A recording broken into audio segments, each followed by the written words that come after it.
The best advice I got during college. The best advice I got during college. The best advice that I got during college. I think the best advice that I got during college was from an upperclassman friend who said that I should, take a lot of the sort of general education classes early so that I could get them out of the way. And I think he kind of told me as like a, don't be stuck as a senior trying to complete all your requirements. But I think what it ended up doing was it made me take a lot of like different classes first, and then I was able to kind of pick and choose what types of classes I would take to follow those. So it worked out in, I think, a different way than he intended, but it was helpful, and it kind of gave me at least a little bit more direction when I was trying to choose classes, because there were so many, and I wasn't really sure exactly where to go at the beginning as a freshman. So yeah, I just went with like what I needed to take, and then from there narrowed it down. To strategically procrastinate. So basically what I was told to do is use tasks that are small to procrastinate the big tasks that I hate doing. Like I hate writing essays, so I would just put them off like everybody else does. But by putting them off, I would like clean my room, answer emails, or like do some minor thing that helped me be less stressed about all the other stuff. That way, once I was panicked on the essay, like staying up until 4 a.m., I didn't have a million other things hanging over me.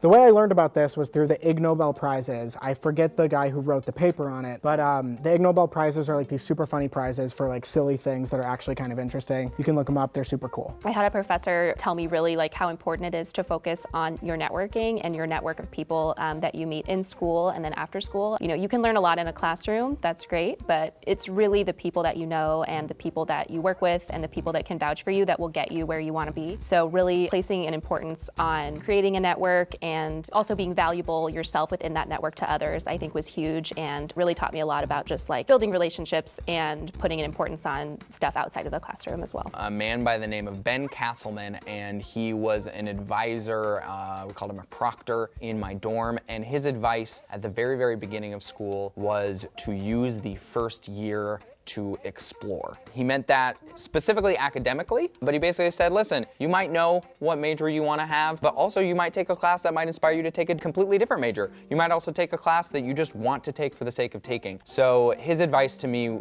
especially in my first year, my freshman year, was to just explore. And I did exactly that. I took a really wide variety of classes. I discovered some academic passions I didn't know that I had. And I also just took classes that I never would have taken if I had not been encouraged to explore and to not just think about the end goal of requirements or a future major. If you like this video and want to learn more about top colleges and universities all around the world, please like this video and subscribe to Crimson Education. You can also click that little bell icon next to the subscribe button after you subscribe so that you can get a notification every single time you post a video. And if you want to take the next step towards getting into the college of your dreams, you can click some of the links below to connect you to our website and to a free academic consultation with one of our academic advisors who can help direct you on the path towards getting into the school of your dreams. I'm Sam Clark with Crimson Education. I'll catch you next time.